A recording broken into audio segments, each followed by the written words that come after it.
زیادہ علم رکھنے والے میرے سروں کے تاج اللہ پاک ان علماء کی عمر میں عمل میں اضافہ فرمائے اور ان کا سایہ ہمارے سروں پر قائم و دائم فرمائے۔ اور میری طرف سے تمام بزرگوں، نوجوانوں، بچوں کو السلام علیکم۔ یہ میلاد دی مصطفیٰ صلی اللہ علیہ وآلہ وسلم اس مقدس مہینے میں جو ہی چاند اس کا طلوع ہوتا ہے، جو عاشق رسول ہیں وہ اس ماہ کے چاند کے طلوع ہوتے ہی ان کے چہرے جو ہے وہ نکھر جاتے ہیں، ان کے چہروں پر بہار آ جاتی ہے۔ جیسے بہار ہو اور وہ درخت نہ ہرا ہو، اس کے ساتھ پتے نہ آئیں، تو پھر ہم کہتے ہیں یہ درخت اس کا تعلق پانی سے کٹ گیا، یہ خشک ہو چکا ہے۔ تو اب پتہ چلا کہ جس کا تعلق مدینے والے سے ہے اس کا چہرہ ہرا بھرا کشادہ ہے، اور جس کا تعلق ادھر سے کٹ گیا وہ خشک ہو چکا ہے۔ آپ علیہ السلام کا جب نام لیا جائے اس کے ماتھے پر، چہرے پر بل پڑ جاتے ہیں۔ اور میں ایک اور بات، کیونکہ آپ علیہ السلام کی شان بیان کرنا یہ ہمارے بس کی بات نہیں۔ اگر پیدائش سے لے کر قبر کی دیوار تک ہم اللہ کے رسول صلی اللہ علیہ وآلہ وسلم کی شان بیان کرنا شروع کر دیں، زندگی ختم ہو سکتی ہے، آپ علیہ السلام کی شان بیان کرنا ہماری یہ ختم نہیں ہو سکتا۔ میں ایک بات کہنا چاہتا ہوں، یہ آج ہر ایک طرف سے یہ دعویٰ ہوتا ہے کہ ہم عاشق ہیں، عشق رسول میں موت بھی قبول ہے۔ کبھی یار یہ بھی خیال کیا کہ عشق رسول میں نماز بھی قبول ہے؟ میں کیونکہ ہمارا تعلق مسجدوں سے ہے، اذانیں دینا، نمازیں پڑھنا پڑھانا ہمارا تعلق ہے۔ مسجدوں میں ہمیں ان عاشقوں کی جتنی بھی عاشقی ہے سب پتہ چل جاتا ہے۔ یقین جانو علماء کے سامنے میں بڑی بات کر نہیں سکتا اور بیان بھی کریں گے، میں ان سے گزارش کروں گا کہ جب تک اللہ کے محبوب علیہ السلام کے محبت کرنے والوں جب تک ہمیں نماز نہیں پڑھیں گے، ہماری یہ محفل بھی اللہ کی بارگاہ میں قبول نہیں ہے۔ میلاد تب ہی قبول ہوگا۔ دیکھیں اللہ رب العالمین نے فرمایا کہ جہنم میں کچھ لوگ جو ہوں گے، جو جنتی ہوں گے، وہ جنتی جہنمیوں سے پوچھیں گے کہ تم کس وجہ سے جہنم میں آئے ہو؟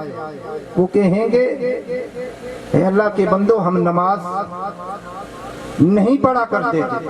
وہ یہ پتہ چلا کہ وہ جہنم میں مسلمان بھی ہوں گے جو ہماری طرح کلمہ پڑھنے والے ہوں گے۔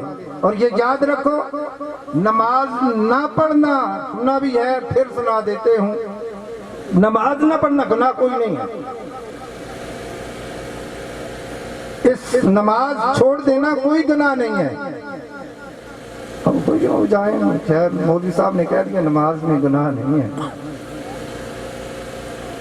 گناہ نہیں ہے۔ اگر کسی کا بیٹا باپ کی نافرمانی کرنا شروع کر دے، بیٹا بازاروں میں، گلیوں میں، شراب کے محفلوں میں، برائی کے اڈوں پر جانے والا ہو، باپ اسے ہر روز منع کرے بیٹا یہ اچھی جگہ نہیں ہے، جس کا ساتھی تو ہے وہ بندہ اچھا نہیں ہے، وہ زانی ہے، وہ ڈاکو ہے، وہ قاتلی ہے، وہ شرابی ہے، اس کا ساتھ چھوڑ دے۔ 1 سال باپ بیٹے کو کہے تو بیٹا بات نہ مانے، پھر باپ کہتا ہے بیٹا اب تو نافرمان ہو چکا ہے، باغی ہو چکا ہے، اب میرے گھر سے نکل جا، جدھر تیرا جی چاہتا ہے میرے سامنے نہ آنا، تو اب باغی ہو چکا ہے۔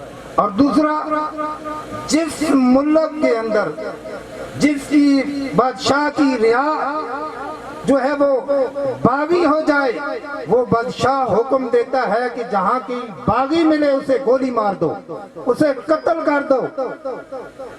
بے نمازی گناہگار نہیں ہے، بے نمازی باغی ہے، اور باغی اس کا ٹھکانہ آپ خود جانتے ہیں کہ اس کا ٹھکانہ کہاں ہے، جہنم کے سوا کچھ نہیں ہے۔ اس لیے نبی کریم رؤوف الرحیم صلی اللہ علیہ وسلم نے فرمایا نماز میری آنکھوں کی ٹھنڈک ہے۔ حضرت صاحب تشریف، نماز میری آنکھوں کی ٹھنڈک ہے۔ اگر آپ علیہ السلام کا میلاد دیکھیں، ان کی شان بیان کریں، تو آپ علیہ السلام انگلی اٹھائیں تو آسمان پر چاند کے 2 ٹکڑے ہو جائیں، انگلی اٹھائیں تو ڈوبا ہوا سورج واپس پلٹ کر اپنی جگہ عصر کے وقت آ جائے، انگلی کا اشارہ کریں، درخت اپنی جگہ سے ہل کر بارگاہ رسالت میں آ جائیں۔ اگر وہ انگلی سے اشارہ کریں، کافر ابو جہل کی مٹھی میں پتھر کلمہ پڑھنا شروع کر دے، طاقت اتنی ہے، لیکن پھر بھی میرے آقا حضور صلی اللہ علیہ وسلم کے میلاد اور آپ کا علیہ السلام کے صفات بیان کرنا ہمارے بس کی بات نہیں۔ عشق یہی دعویٰ دیتا ہے کہ جیسے ہمارے پیارے آقا حضور صلی اللہ علیہ وسلم جس طرح بازار میں جاتے، عاشق کی یہی تمنا ہوتی ہے کہ جب ہمارے آقا حضور صلی اللہ علیہ وسلم بازار میں جاتے، نظر نیچی رکھتے، دائیں بائیں نہیں دیکھتے، میں آج جب بازار میں جاؤں تو وہی سنت ادا کروں۔ اور حتیٰ کہ جب ہم پیشاب پیخانے کے لیے جائیں، اس پیخانے میں جانے کے لیے بھی دعا ہے، مسجد میں جائیں اس کی بھی دعا ہے، ہر کام ہمارا جو ہے وہ سنت ہے، اور جو سنت کوئی بھی ادا کرے آپ علیہ السلام کی، اللہ رب العالمین کی رضا اس سے ہی نصیب ہوتی ہے۔ میں کہتا ہوں حضرت ابراہیم علیہ السلام نے، حدیثوں میں آتا ہے کہ ایک رات ساری رات عبادت کی، جب صبح ہوئی اللہ کی بارگاہ میں عرض کرتے مولا تو کتنا بہترین ذات ہے، لیکن میں بھی تیرا نبی ہوں، ساری رات، یعنی رات کو عبادت کی، دل میں صبح خیال پیدا ہوا، تھوڑا سا محسوس ہوا کہ تکبر کی، کہ میں کائنات میں سب سے اعلیٰ انسان ہوں، رات کو عبادت کی۔ اللہ رب العالمین کو یہ بات پسند نہ آئی، اللہ کے خلیل ہوتے ہوئے بھی، کیونکہ حضرت ابراہیم علیہ السلام کی عادت تھی کہ بغیر مہمان کے کھانا نہیں کھاتے۔ صبح کے وقت کوئی بندہ نہ ملا، آپ راستے پر بیٹھ کے، کوئی مسافر آئے میں ناشتہ کروں، اللہ رب العالمین نے 2 فرشتے بھیج دیے۔ جب 2 فرشتے دیکھے حضرت ابراہیم خلیل اللہ علیہ السلام نے فرمایا کام بن گیا، ناشتہ اب کروں گا۔ آئے دعوت دی، تم میرے ساتھ کھانا کھاؤ گے؟ فرشتوں نے دعوت کو قبول کر لیا، کہا آؤ کھانا، اس باغ میں جاتے ہیں، اس میں چشمہ بھی ہے، میں کھانا ادھر ہی لاتا ہوں، پھر وہاں پانی بھی پئیں گے، کھانا بھی نوش فرمائیں گے۔ جب باغ میں گئے وہ چشمہ خشک ہو چکا تھا، حیران ہے، میں نے مہمان بلائے، پانی میں دیکھا کل موجود تھا آج نہیں، تھوڑا محسوس کیا کہ ان کے سامنے میں تو جھوٹا پڑ گیا۔ پھر ان فرشتوں نے کہا اے اللہ کے خلیل، اللہ سے دعا مانگو، اللہ تمہاری دعا کو رد نہیں کرتا، پانی اللہ تعالیٰ پھر دوبارہ چشمہ جاری فرما دے گا۔ حضرت ابراہیم علیہ السلام نے اللہ سے دعا مانگی، اللہ تعالیٰ نے دعا کا جواب نہیں دیا، پھر اور جو ہے وہ ان کے سامنے پریشانی بڑھ گئی، اپنے آپ کو محسوس کیا کہ میں تو، پھر ابراہیم علیہ السلام فرماتے ہیں کہ تم دعا، اللہ کے بندو دعا مانگو۔ ایک نے اللہ کی بارگاہ میں ہاتھ اٹھائے،